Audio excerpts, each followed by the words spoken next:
oras ng panalangin, panalangin para sa pamahalaan. Ang mga petisyon na nilalaman ng panalangin ito ay hinango sa mga katuruan ng salita ng Diyos, ang Biblia.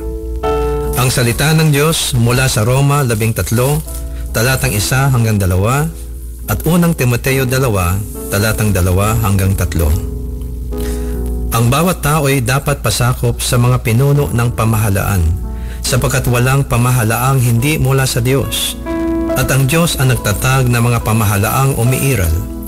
Kaya nga, ang lumalaban sa pamahalaan ay lumalaban sa itinakda ng Diyos.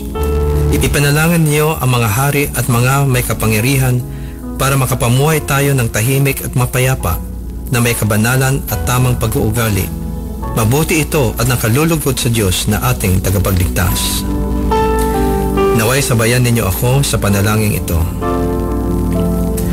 Dakilang Diyos at Ama, dahil Ikaw ang nagtalaga ng aming pamahalaan upang pamunuan at isaayos ang aming sambayanan, ipagkaloob mo sa puso ng aming pamunuan na kanilang gawing gabay ang iyong banal na salita sa paglikha at pagsasakatuparan ng mga batas na may buong katarungan.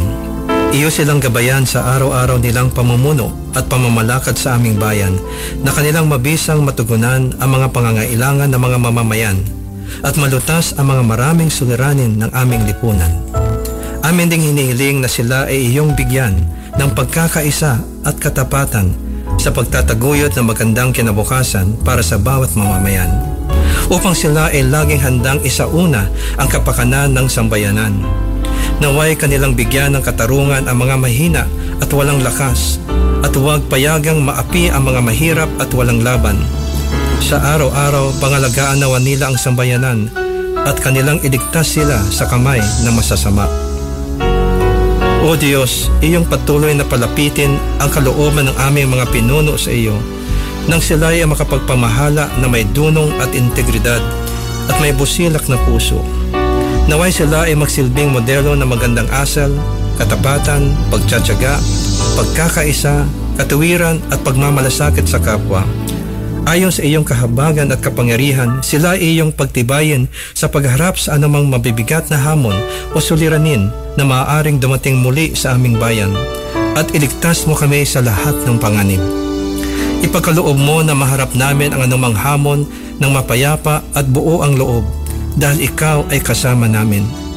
Iyong pagpalain at bantayan ang aming sambayanan, at kami ay iyong ilayo at iligtas sa sinumang magtatangkang nakawin o sirain ang aming kapayapaan at kalayaan bilang iyong bayan. Iyong ilayo ang aming mga hukom sa paghato ng hindi makatarungan, naway sila ay humatol batay sa katuwiran sa lahat ng oras.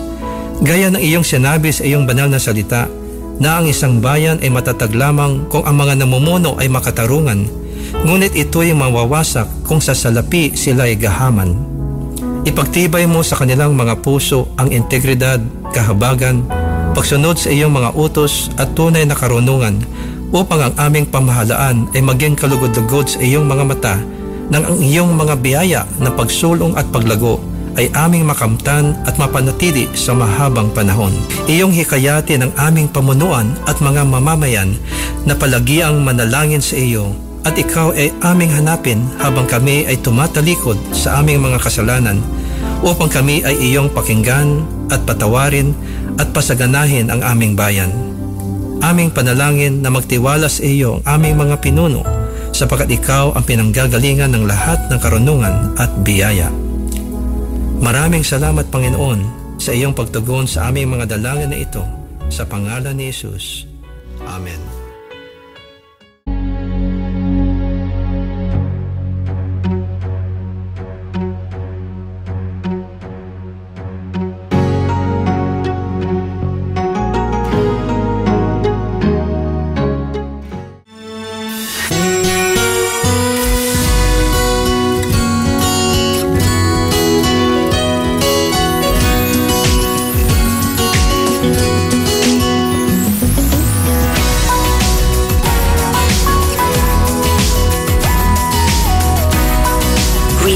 Someone today.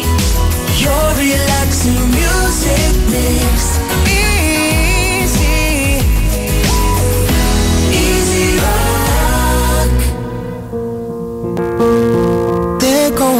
heart.